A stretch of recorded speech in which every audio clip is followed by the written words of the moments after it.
Welcome to the Bluegrass Story, the podcast that takes you on a captivating journey behind the mic with the most talented and influential artists in the world of bluegrass music.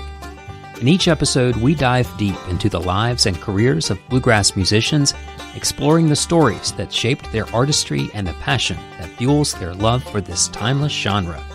Now, here's your host, Dawn Mack. Well, hello, and welcome to the Bluegrass Story, your backstage pass to the heart of bluegrass music. I'm your host, Dawn Mack, and today we have got a great show lined up. This is the premiere of the Bluegrass Story, and we are so excited to be bringing you this brand new podcast that we will be bringing you each and every week and interviewing different artists, and it's going to be a fun time.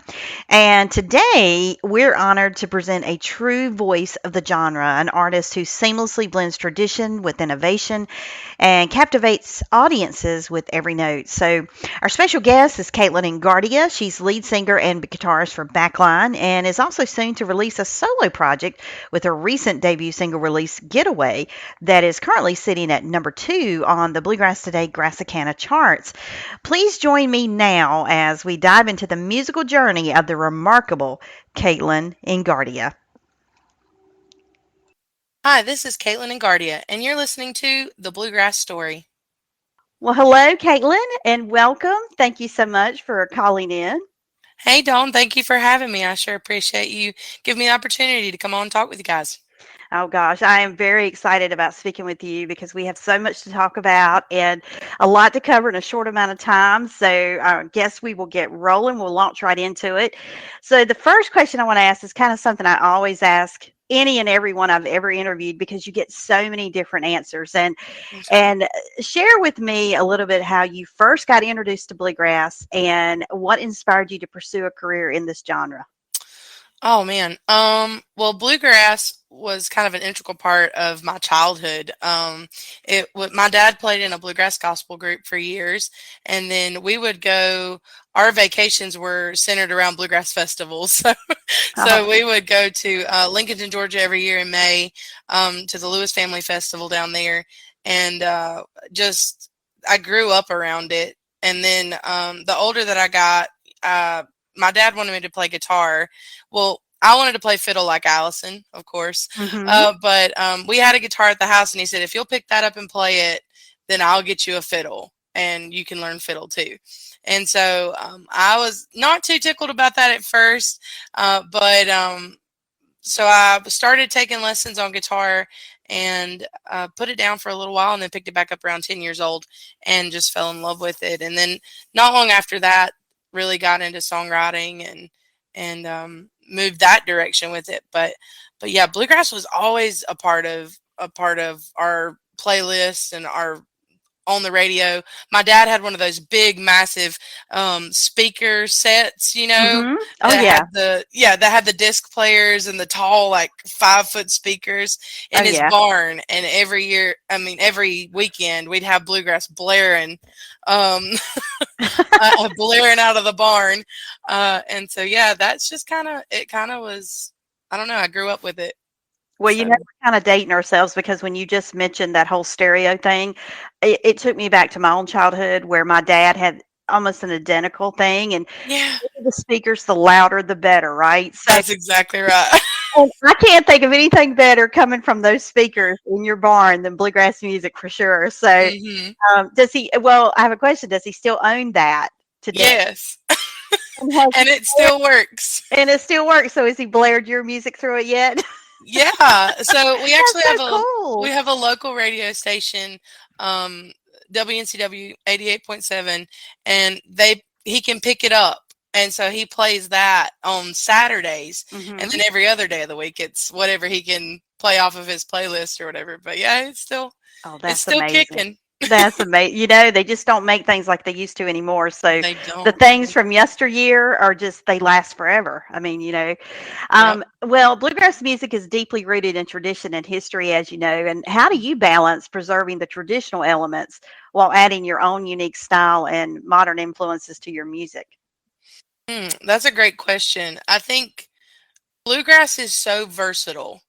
And so I feel like that is a really important thing to focus on so that you keep that tradition in it, Mm-hmm. because it can be so broad as a genre, and you can see that in IBMA, right now, with roots music and Americana music and Grassicana music and things like that.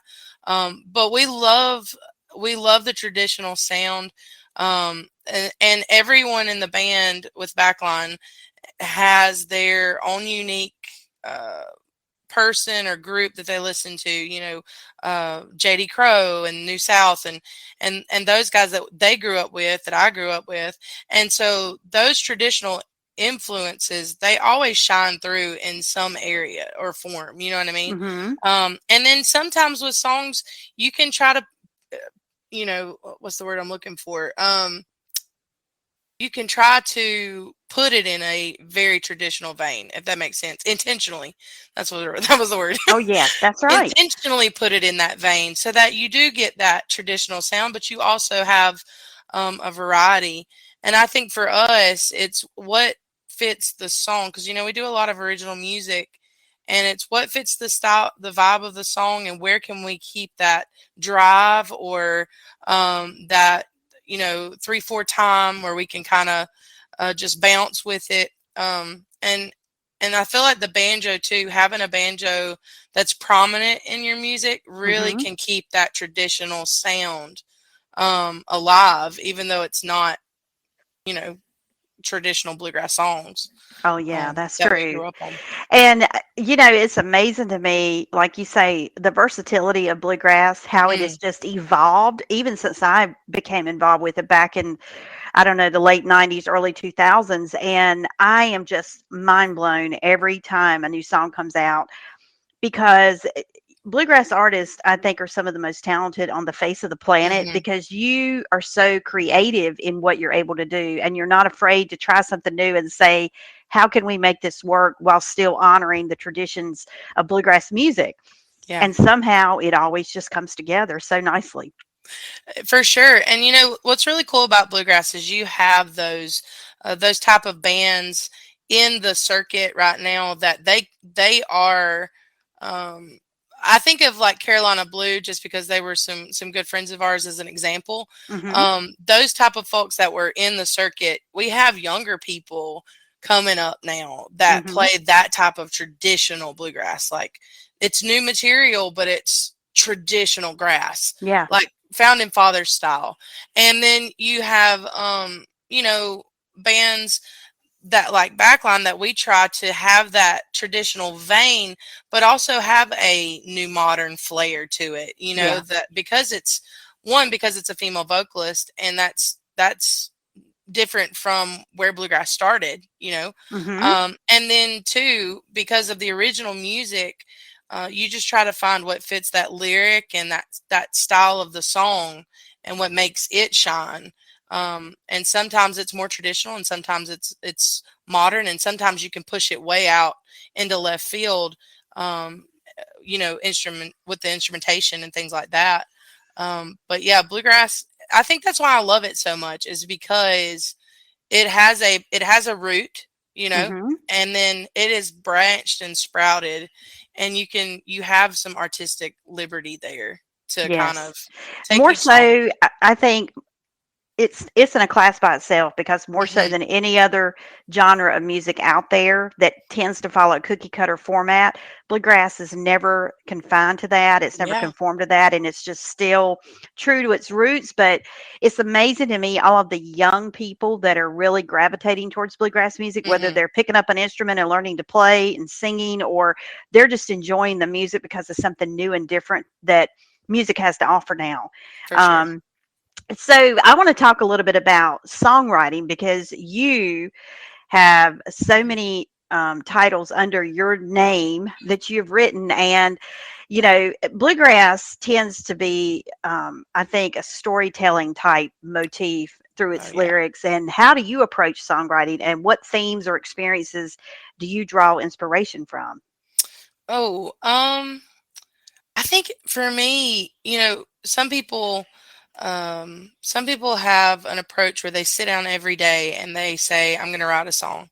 And that's phenomenal to me, because I'm totally different. I I have to be inspired to sit down and write one, if that makes sense. I have Mhm. to have some kind of lyric or hook line or melody that I am stuck on, and that drives me to sit down and say, what are you going to be, if that Mhm. Mhm.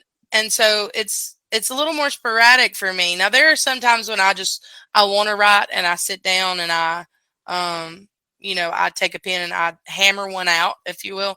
But Mhm. then majority of the ones that I have in my catalog have either been from a life experience or something that I saw, maybe a film or a TV show that affected me emotionally, or that registered with me, or even a story that I've read, that the lyrics kind of form on their own in my mind, and then I sit down and kind of write out the story. So each song for me is very different. Um, it's not really a mechanical thing like where I plan it, if that makes Ye sense. Yeah, and, I think a lot of writers attest to that. They're either in, one category where they push themselves to write so much every day, especially if they're, Hmm. like, working on a novel or something, and they're say, "My goal is 300 words a day," or something like Yeah. that. But then you have other novelists that are, like, very much like songwriters. They're just, it's whenever inspiration hits them is when they Hmm. really crank it out. And that's, I think, a lot of times better work in a way because it's spontaneous, Yeah. and it's like your writing juices are just flowing, and you've got to get it out on paper and get it all Right. composed. Right. And you can't, I mean, it's really hard to force it sometimes because it never can kind of come together the way you were hoping that it will without a lot of work. So when it can just organically happen, it's Yeah. beautiful. So I want to congratulate you on your new single, Getaway, and been waiting to talk with you about this. And Thank so, you. speaking of songwriting, I want to find out from you what was the inspiration behind the song and what emotions or experiences did you aim to capture in its lyrics and music? Oh, okay. Well, thank you so much. And thank you for sharing the song. It means the world to me. It just last week hit number 2 on the Grassicana charts, out in the second week of being debuted. So that we're floored by that, and so grateful to all of you guys that support us and share the song. As far as inspiration for this one, it's a really special one to me. It's a little bit of a love song tribute. I'm fortunate to have a good relationship, and so this song was kind of like a love song written to him. Of course, he thinks it's gross or whatever, but um, it's a little too mushy for his style. But anyway, so I don't know. I got to thinking about time together, as busy as you get in life, and you know what I'm saying, and a lot of people I think will register with that. It's hard to find time to actually do special things together. Right. And I think that's kind of where I was with this. Like we were trying to find time to go on a date or to do this or that. Hmm. And I think I realized in that moment, like these little moments of time are just as important and special as the fancy, when we go out of town or when we travel or when we actually plan a week vacation. You know what I mean? Yeah. Oh, And yeah. so that's kind of where the inspiration came from. It was like, man, walking in the door and us just getting to sit down and eat dinner together is as special to me as going on a massive trip to a Caribbean island or something. um, Yeah. Especially in times when it's super busy.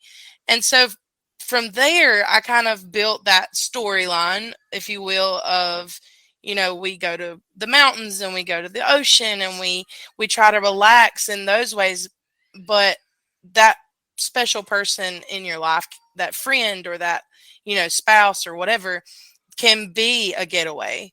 That time together, just driving up the road and watching the sunset or something. Nothing extravagant, but still super special. So Oh, yeah. that, that's kind of where And getaway came from. I almost believe that sometimes the simple things of life are so much better than the extravagance because Yeah. the extravagance, so much planning goes into it. But when you just do those little spontaneous, simple things like viewing a sunset or Hmm. doing something, and you have a really busy life with your family and you're traveling all the time with the band, and now you've got the solo career emerging. I mean, you really have to make that time. And Yeah. so, and how special that the very first release from you as a solo artist is, was written about your significant other. And I think that's just really sweet. Yeah. So now I will say at the station here, we are eagerly awaiting your upcoming Bluegrass project. And Thank you. so, can you give us, without giving too much away, because I don't want to Hmm. spoil, I don't want any spoiler alerts or anything, but can you give us a glimpse into what is going to make this project different from, say, the previous work you've done with Backline? Yeah. Well, so this project, I was fortunate enough. Backline has been in some transitions of management and things like that, shifting parts. And so there was a moment there where I had time to kind of focus on this project. I'd been wanting to do one for a long time. Just maybe one day it'll happen, and so it just so happened I had a space of time, and the stars aligned, if you will, and the doors opened for Jeff Parton, who is a resin guitar player with Rhonda Vincent, for us to work on this project together. And I shared with him my vision for it, that I had a, some songs and that I would send him and, help me view the best ones that you feel like would go the best together on this record, and let's cut a record. Um, and so it was a different type of recording experience for me because I've always been more in the studio, hands on with the production of it, I guess, with Hmm. Backline, because we do it as a band and we work with the producer that we're with, and this was more Jeff and I and the music, the songs, seeing what best worked for them, and really leaning on Jeff to be that producer for this project. So on the project, Jeff is the producer and the engineer. He plays rezo guitar, bass, and sings harmony. Zach Arnold plays rhythm guitar and sings harmony on some. Aaron Ramsey plays mandolin guitar on the record, different tracks. And then I was honored to have Tim Crouch cut the fiddle on the entire project. Wow. So that was super exciting. A Grand Ole Opry musician. I mean, his resume is phenomenal, just as his musical career. So to have him on the record is so exciting. He does the fiddle work on Getaway as well, and then Aaron McDarris played banjo on at least one track. Hmm. And so we got a cool mix of musicians that I haven't got to work with before. So that was exciting. And then as far as the songs, I think you guys are going to get a look into my kind of what my playlist looks like Hmm. in Hmm. this record, which is really exciting for me. There's one that pays tribute to 90s country. Oh boy. So I'm really excited about that. And then there's one that pays tribute to a Patsy Cline kind of feel. So I'm going to give you that little teaser there. But 10 songs on the record, 3 are co-writes, 2 with Miss Paula Breedlove. And we love her and honored to do some work with her co-writing. And then 1 with a former bandmate, Lewis Hughes. And so there's 2 gospel numbers on the record, and then the other 7 are from my personal catalog. It sounds like it's going to be an amazing project, Caitlin. And having known you for a while and just knowing your history and how you are as a songwriter, I know it's just going to be a phenomenal project. And my goodness, you've got an all-star lineup of Yeah. musicians that are playing on this record, and that's exciting in its own right. But I love the fact that you're incorporating some old country, some classic country, Yeah. 90s, Patsy Cline. I mean, a lot of people have all kinds of opinions about today's country, and they really Hmm. do gravitate to the classic country. I mean, it's where it's at. So Yeah. I think people are going to be very excited that you're bringing that to the forefront in this project. Um, so we're going to take a moment to listen to your single "Getaway" now, and then after we'll come back and we'll have some more chat. All right. Sounds great.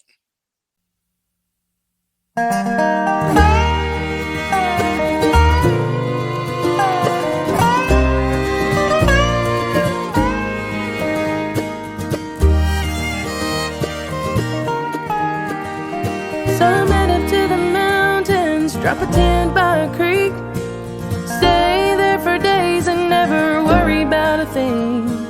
Others to the ocean with their toes in the sand, sit and watch the waves roll in and out again. But for me, there's one place that I would rather be. You're my great escape, the perfect destination where my heart retreats on a grand vacation. The highest mountain that I'm running to at the end of every day. 'Cause baby, you're my getaway.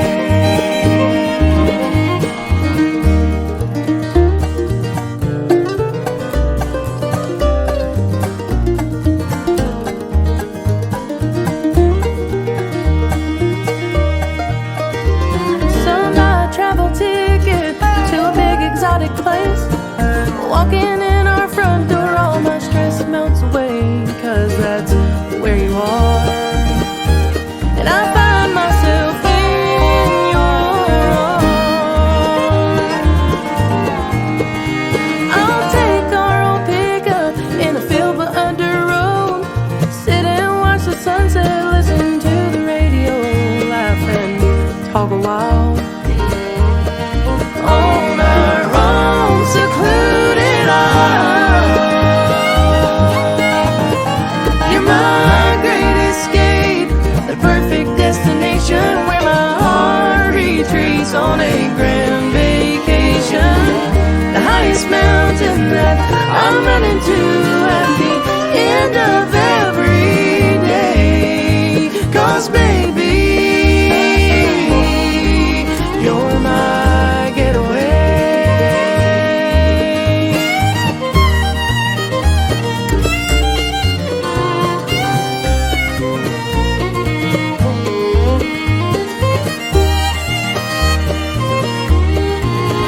So let's take that drive, disappear for a while. You're my great escape, the perfect destination where my heart retreats on a grand vacation. The highest mountain that I'm running to at the end of every day. 'Cause baby, you're my getaway.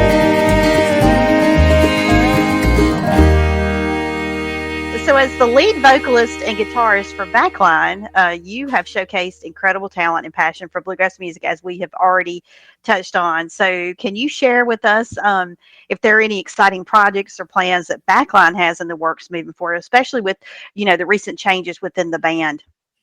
Yeah, absolutely. So, just in the last couple of months, the other founding member of Backline, Travis Tucker, stepped away due to family things and kind of taken over the role with management of the band on my end. And the band now, we have Alex Hampton doing dobro with us and going to be carrying on with dobro and vocals. He's a young guy from out of our local area. And then Jacob Connor playing the mandolin, singing vocals from out of Conover, North Carolina. And then we have Chris Williamson on the bass out of Homer, Georgia, Zachary Carter out of Packlet, South Carolina, and Clint White out of Salem Town. No, that was a record. Salem, North Carolina.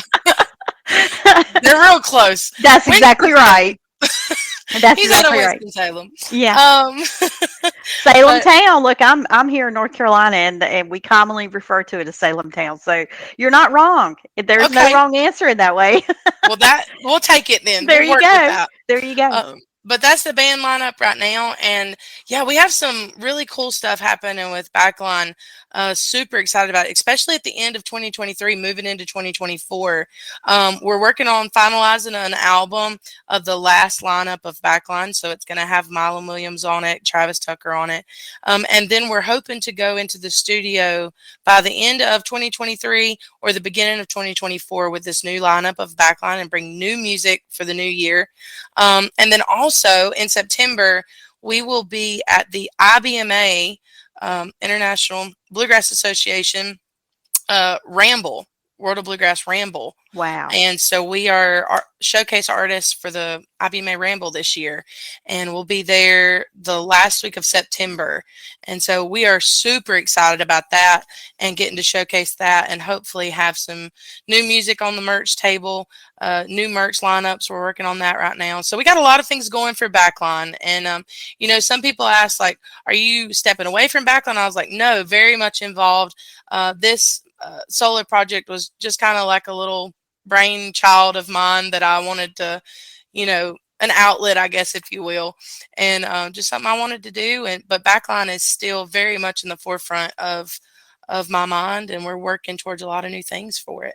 That is so exciting. And we've known each other for a long time, and I said from the outset that you guys were going places back in the day before people really began to know who Backline was. I just felt it. I said, you know what? These folks are going places, and you certainly are proving that. And I cannot wait for the new material. I can't wait to see what the new lineup is going to give us next year. And of course, with you at the helm and with the lead vocals and your songwriting, it can't be bad. I can tell you that right now. Well, it's going to be great. That's our goal. Just don't be bad. That's right. Don't be bad. That could be a song, by the way. There you go. Hey, I'm writing it down right now. Look. Right. Jot it down, Kayla. We're getting inspired. Me and you co-writing. I've got to ask you, because you guys have had the opportunity to play quite a few bluegrass festivals now and many live performances. And so what do you enjoy most about performing live? And can you recall a particularly memorable on-stage moment? Oh my word, that's a tough one, because there's just so many amazing stages that we've got to play so far. What do I love about the festivals? For me, it's the people. I love people. I love meeting new people.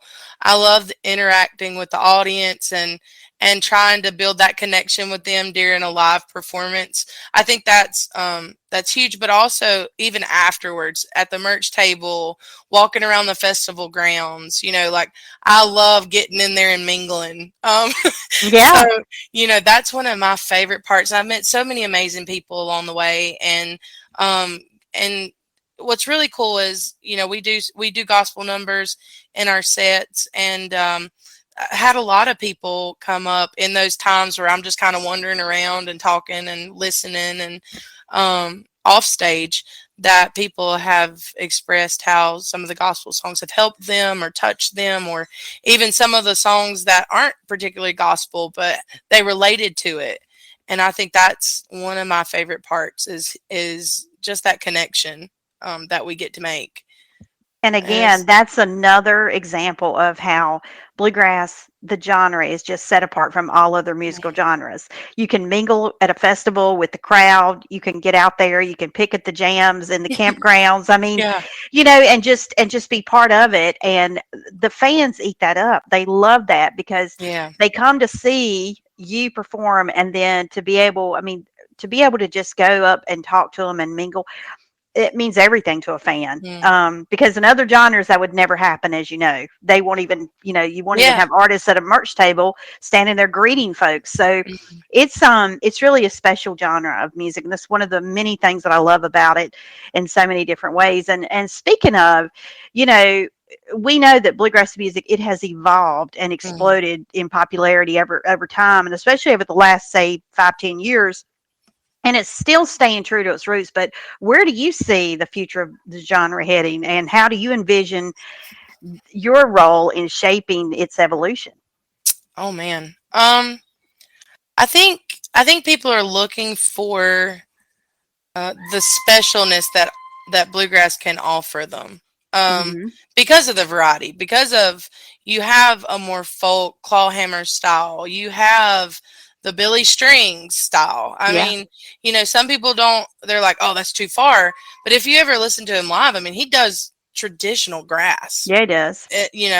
And he's playing to theaters. I mean, like Yeah. thousands upon thousands of people.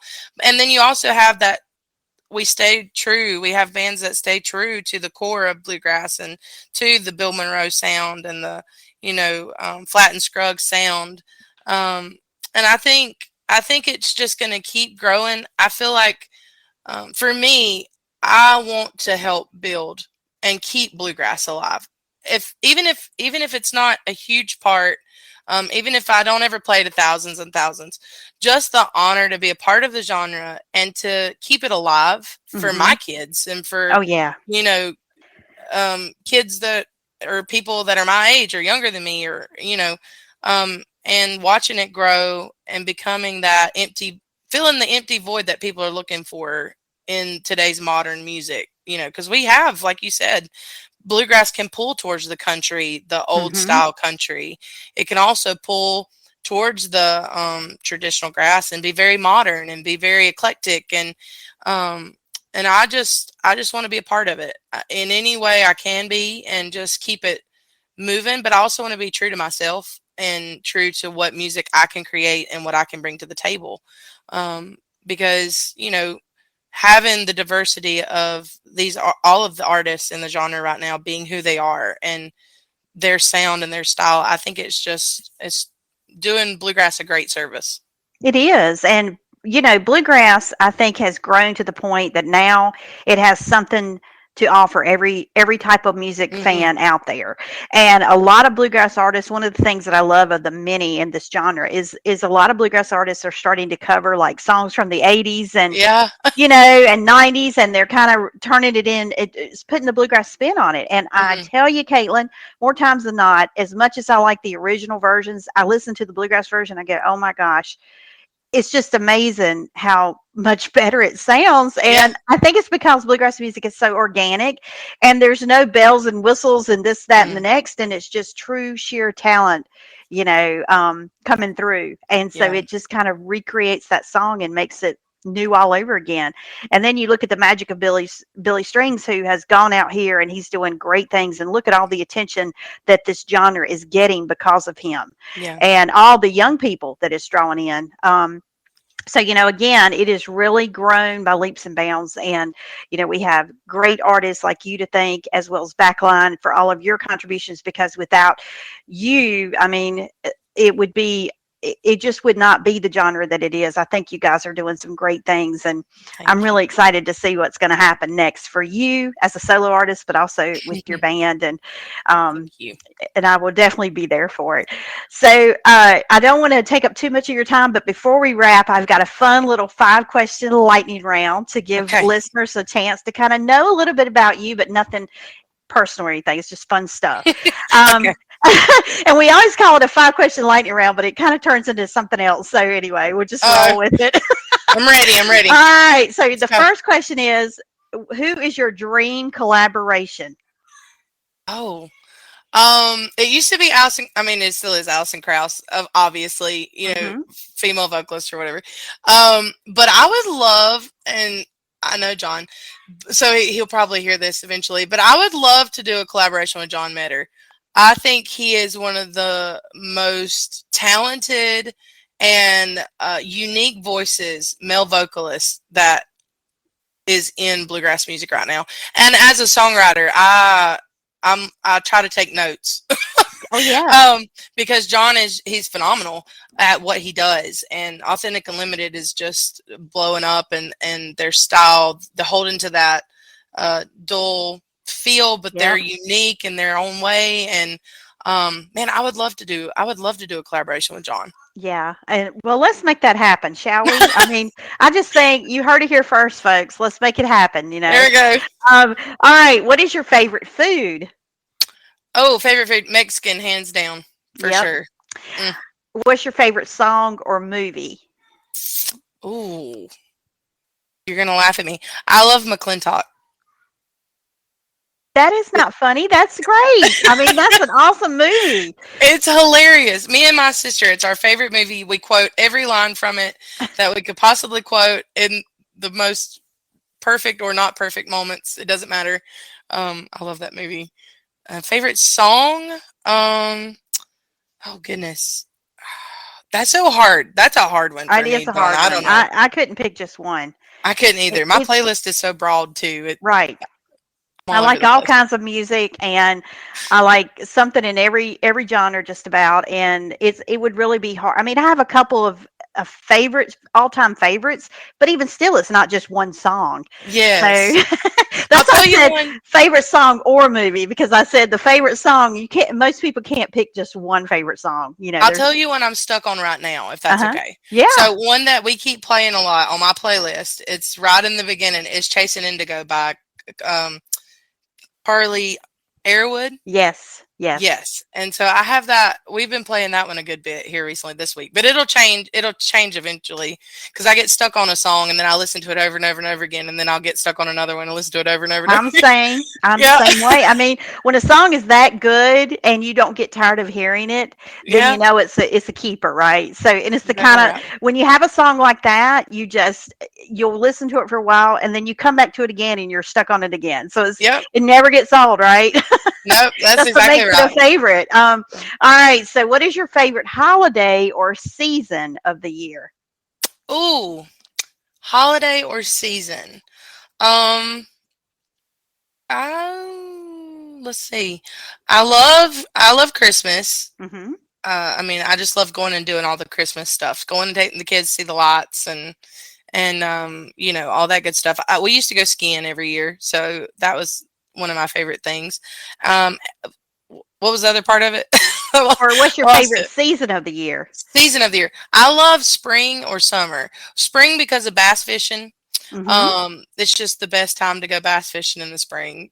But I love summer too. I love going to the lake. I'm a big water duck, so I love swimming and and fishing and all that stuff. So I guess I would say summer and Christmas. Well, there you go. And last but not least, do you prefer the beach or the mountains? Ooh, I don't know. Okay, so I used to prefer the beach. We've always gone to the lake, so the beach was something different for us. You know, we'd always gone boating at the lake. And then when I had kids and realized that the ocean can sweep them away and it's not the same as letting them jump in the lake and just swim in a minute. That's right. It stresses me out now, so right. I'd have to say mountains. Mountains. Because you can stay at a hotel with a pool and they can get in the pool and it's a lot safer. I know. And I've been reading a lot of stuff about things down in the coastal Carolina, especially down in the Myrtle Beach area this year, where there's been a lot of the sand mites, and in the ocean there's people been complaining of itching and all these things. I'm like, what is in the ocean this year? I know, right? It's but I do love the beach, but the mountains, when you get up on the parkway and you start driving, it doesn't matter what kind of time of year it is. There is just something magical about the mountains. Absolutely. It's just almost indescribable. You can't put into words. It's breathtaking. Almost like you're stepping back in time in a way until you get to town, That's right. Just in the forest. That's right, because there's so much distance between towns, so all you have is a beautiful landscape to look at, right? So it's great that it's majestic. Well, that is going to conclude the 5-question lightning round. So thank you for playing along. And also, we are now at the end of the interview, and I just want to thank you so much for calling in and chatting a little bit about your new single and the band and everything that's going on with you. And we are just excited to see what's to come and wish you the very best of success and luck as now and as you go forward. Oh, Dawn, thank you so much. I really appreciate you having me on, and have enjoyed getting to talk with you and share a little bit about everything. And just thank you for sharing our music and being a supporter since the beginning, really, since we were able to meet and get to know each other. So just appreciate it, and thank you for sharing it with your listeners. Oh, you are so welcome, and we will continue to do so as time goes on. Don't you worry about that. So, well, thank you again, Katelyn. We're going to let you go, and appreciate your time, and we'll be chatting with you again real soon. All right. Sounds good. Bye. Take care. Bye-bye.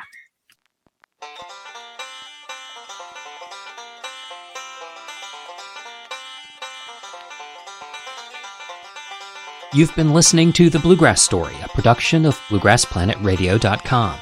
We hope you've enjoyed this insightful journey into the world of bluegrass music and its captivating stories. Remember, you can tune in to The Bluegrass Story anytime, on demand, on all major streaming platforms. Keep the bluegrass spirit alive, and thank you for joining us.